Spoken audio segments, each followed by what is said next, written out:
होली त्योहार को लेकर एसपी उदय शंकर थाना क्षेत्रों में लगातार पीस कमेटी बैठक का आयोजन करवा रहे हैं। इस सप्ताह उन्होंने हथगांव थाने में पीस कमेटी बैठक की। थाना इंचार्ज को पहले से ही यह सूचित किया गया था कि लगभग 80 गांव आपके थाना क्षेत्र में हैं। सभी गांवों से सम्मानित व्यक्तियों को थाने में बुलाकर पहले से बैठाला जाए ताकि उनके साथ त्योहार और चुनाव के मद्देनजर शांतिपूर्ण व्यवस्था बरकरार रखने की बातचीत की जाए। लेकिन थाना इंचार्ज द्वारा लोगों को एकजुट करने व पीस कमेटी का संदेश पहुंचाने में शायद देरी कर दी, क्योंकि जिस समय पुलिस कप्तान उदय शंकर सिंह थाने पीस कमेटी बैठक के लिए पहुंचे तो थाने में बामुश्किल 2 दर्जन लोग इकट्ठा थे, जबकि उनका अनुमान था कि 80 गाँव से कम 200 लोग आएंगे। पुलिस अधीक्षक ने डायरेक्ट तो कुछ भी नहीं कहा, लेकिन इनडायरेक्ट बातचीत करते हुए उन्होंने थाना इंचार्ज को साफ शब्दों में संदेश दे दिया है कि थाना क्षेत्र में बने सोशल मीडिया ग्रुपों में कायदे से मॉनिटरिंग करें। पीस कमेटी बैठक जैसे आयोजनों में ग्रामीणों तक संदेश पहुंचाकर संभ्रांत व्यक्तियों को शांति की अपील करने के लिए कोतवाली में बैठकर डिस्कस करें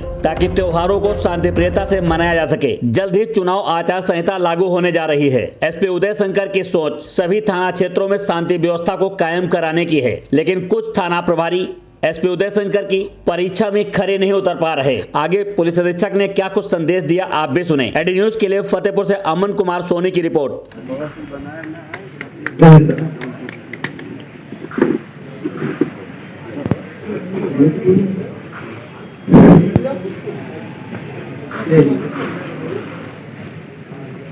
मेरे 40 साल के राजनीतिक जीवन में ये पहला अवसर है जब जिले के आला अधिकारी सीधे जनता से उनके ही सामने उनकी ही समस्या हल करने के लिए बैठे हैं, इसलिए आपको बहुत बहुत साधुवाद और आभार। और प्रत्येक गांव से लोगों को बुलाया जाना था। जो थाना प्रभारी और उनकी टीम ने सम्राट व्यक्तियों के रूप में जिनका चिन्हीकरण किया हुआ था। मैं पहला बात करने आया हूं कि क्या आप में से किसी को पता है कि आप जो आमंत्रित किए गए वो किस हैसियत से किए गए? 14 दिन। इस वर्ष में अब तक आपने अपनी दृष्टि में यदि कोई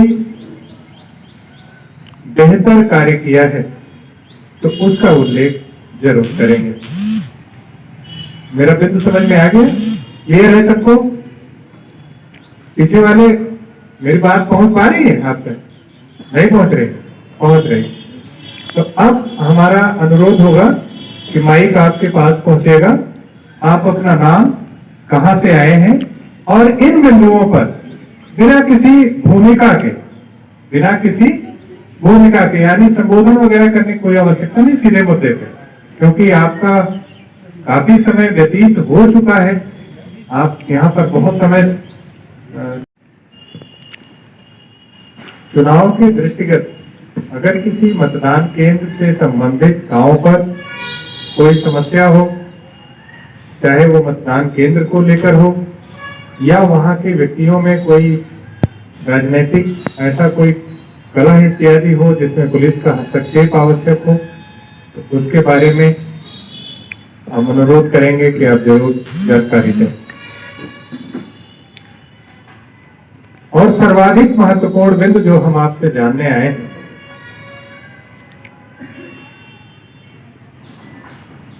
एक प्लेटफॉर्म पर पहुंच रहा था। निश्चित रूप से यदि हमें अपने क्षेत्र को बदलना है, हमें अपनी व्यवस्था में सकारात्मक परिवर्तन करने हैं, तो हमें ईमानदारी पूर्वक कुछ छोटे छोटे कामों पर ध्यान देना होगा। हम केवल बात कर करके अपनी बात को समाप्त कर लें तो हम वहीं के वहीं रहेंगे। इसलिए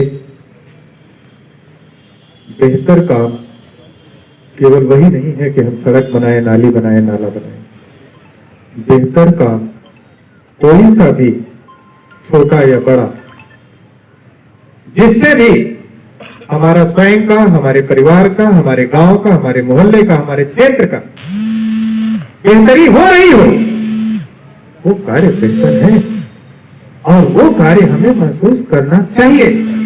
और आप सोचिए कि आपके क्षेत्र में ये पुलिस वाला रात भर दौड़ता है, आप में से जिस क्षेत्र में, जिस गांव में, जिस मोहल्ले में हम ये बात कर रहे हैं कि यहां नशे की वजह से, यहां अत्यधिक शराब पीने की वजह से, यहां पर लोग चौपाल पर बैठकर, चबूतरे पर बैठकर, सार्वजनिक स्थल पर बैठकर शाम को अपना मूड बनाकर और अनावश्यक गालियों की बौछार अपने घर के लोगों को, घर की महिलाओं को, बच्चों को, बच्चियों को, पड़ोस के लोगों को, गांव के लोगों को करते हैं। आप सोचो, अगर वहां 2 सीसीटीवी कैमरे लग जाएं, तो क्या वो सार्वजनिक स्थल पर करने की हिम्मत जुटा पाएंगे? क्या उनको यह भय नहीं सताएगा कि 4 दिन बाद भी अगर पुलिस वाला आएगा तो इस कैमरे की मदद से मेरी हालचाल ले लेगा, इस कैमरे की मदद से मेरे विरुद्ध वैधानिक कार्यवाही भी कर सकेगा?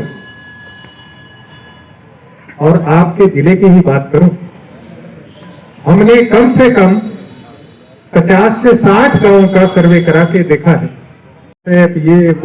ये सब चलता रहता है। क्यों नहीं हम अपनी अच्छी चीजों को प्रचारित और प्रसारित कर सकते हैं? थाने के व्हाट्सएप ग्रुप बने हुए हैं, थाने का डिजिटल वॉलंटियर्स का ग्रुप बना हुआ है।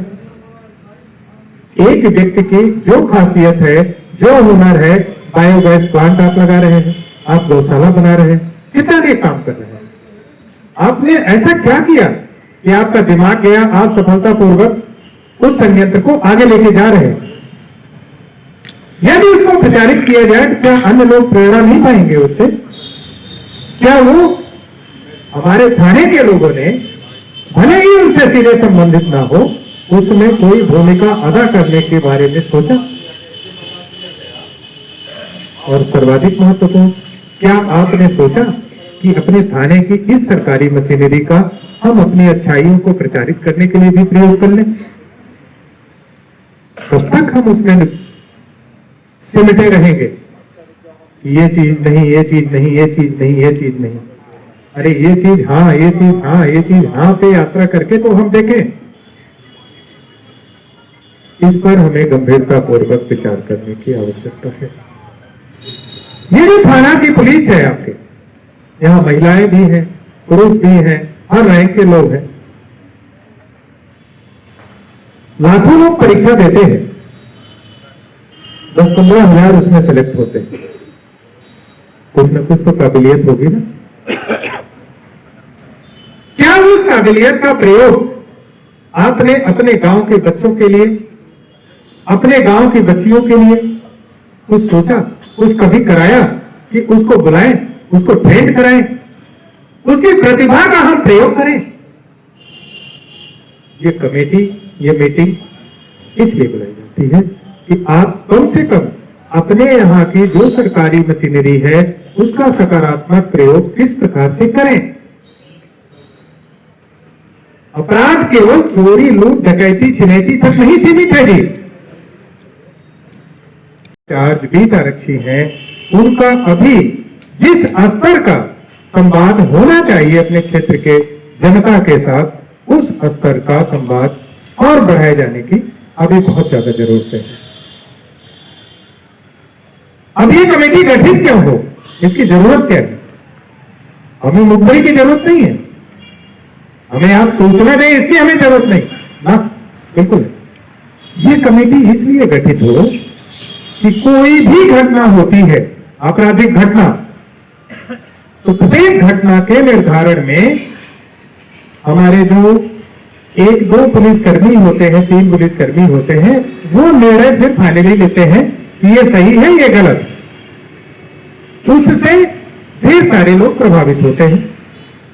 किंतु यदि किसी घटना के नामजदगी में किसी के अभियुक्त बनाने की इशू पे, किसी घटना की सच्चाई पर, सही और गलत क्या है, पूरा तथ्य क्या है, अगर उसके बारे में जानना है, अब इन 10 में से अगर 7 लोगों ने भी अपनी राय दी कि साहब ये नहीं, ये नहीं, ये है, 7 नहीं मैं कहता हूं अगर 6 लोगों ने भी बताया, तो ये बताइए कि हमें गलत सही का निर्णय करने में ज्यादा सुविधा उस स्थिति में होगी या जब हम अकेले निर्णय लेते हैं उस वैसी स्थिति में होगी?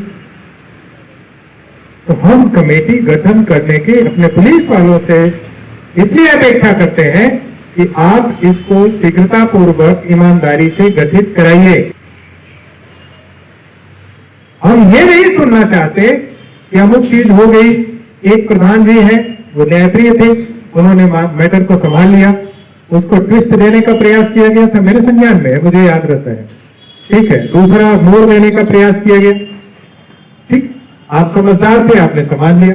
लेकिन अगर वहां 10 लोगों को हमारे सक्रिय रूप से आ जाते, जो ऑलरेडी हमारे चिन्हित लोग हैं, और उनसे हम बैठा के एक एक से पूछ लेते उनके स्टेटमेंट को, तो प्रधान जी को अकेले मोर्चा नहीं लेना पड़ता, वो 10 एक की जगह 10 होते। इतना समय यहां देने के लिए जानने और सुनने को मिली। हम उम्मीद कर रहे हैं कि आने वाले समय में सुरक्षा व्यवस्था और बेहतर होगी।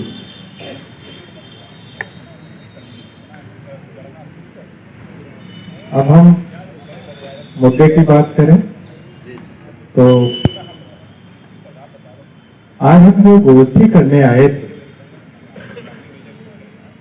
वो एक यस 10 यानी संग्राम 10 नाम से एक हमारा पोर्टल है, जिसपे हम प्रत्येक गांव से 10 लोगों का चिन्हीकरण करने का हमारा टारगेट है, और वो 10 लोग अपने अपने क्षेत्र के प्रभावशाली लोग हो और सामान्य क्रम में थोड़ी न्यायप्रियता रखते हो, ऐसे लोगों का चिन्हीकरण उसमें किया जाना चाहिए। अभी आपने एक मुद्दा उठाया कि यदि प्रधान जी भेजते हैं या कोई और संभ्रांत जी भेजते हैं तो प्रॉपर रिस्पांस नहीं मिलता है, या एक मुद्दा और उठाया गया कि अमुक अमुक धाराओं के जो अभियोग पंजीकृत होते हैं उसमें राय ले ली जाए, सुझाव ले लिए जाए, तो सही गलत का निर्धारण करने में सहूलियत हो जाएगी। ये जो कमेटी बनाने की हम बात कर रहे हैं, इसका मूल उद्देश्य ही वही है। पहली बात तो मैं पूर्ण रूप से संतुष्ट नहीं हूं इस कमेटी जो आज बुलाई गई, अगर ईमानदारी से हम बात करें। अब हम मुद्दे पे आते हैं, इसलिए मैंने कहा मैं मुद्दे पे बात, क्योंकि थाना क्षेत्र में 80 से ऊपर के गांव, यहां पर कम से कम 500 से ऊपर लोग होने चाहिए थे। इसका मतलब कि प्रत्येक गांव का हमारा अभी प्रतिनिधित्व तो यहां पर नहीं हुआ है।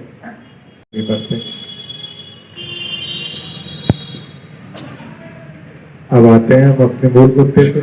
आपसे मैंने सवाल कुछ पूछे थे, सुझाव कुछ मांगे थे, आपने बताए हैं। हमने पूछा था कि आपने क्या बेहतर कार्य किया। आप में से इतने लोग बैठे हैं, मात्र कुछ गिने चुने लोगों ने अपने बेहतर कार्य किया। ज्यादातर लोगों ने वो कार्य गिनाए जो सरकारी धनराशि से आपने करी। निश्चित रूप से वो भी बेहतर कार्य है, खराब कार्य नहीं, वो बहुत बेहतर काम है। फिर तो आपने अपनी निजी हैसियत में क्या 2 माह 14 दिन में सारे गलत कार्य ही किए? क्या आपने कोई अच्छे कार्य? आपने एक बच्चे को संवारने में भी अपनी कोई भूमिका अदा नहीं की। आपने अपने गांव में किसी बच्चे को कुछ सिखाई पढ़ाई कराने में भी कोई मदद नहीं की। आपने अपने गांव में किसी निरीह और गरीब किसी बुजुर्ग या नौजवान की भी मदद करने में कुछ भूमिका नहीं निभाई। और तो और छोड़ो, क्या अपने घर में अपने ही लोगों के संस्कार को सुधारने में, उनको सकारात्मक मोड़ देने में कोई भूमिका नहीं निभाई। यदि हमें अपनी ही अच्छाई का भान नहीं होगा तो आप पक्का मानो 50 वर्षों से हम इस प्रकार की गोष्ठी करते आ रहे हैं। 50 वर्षों, सैकड़ों वर्षों से हमें इसी प्रकार के गंगा जमुनी तहजीब की भाषा हम बोलते आ रहे हैं।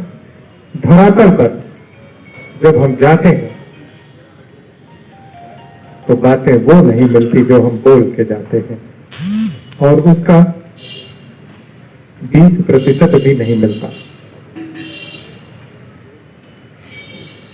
जब तक हम अपनी ही अच्छाइयों को जानने का प्रयास नहीं करेंगे, जब तक हम अपनी ही अच्छाइयों पर फख्र करना महसूस नहीं करेंगे, हम कैसे अपेक्षा करते हैं कि हमें दूसरे की अच्छाई दिखाई पड़ेगी।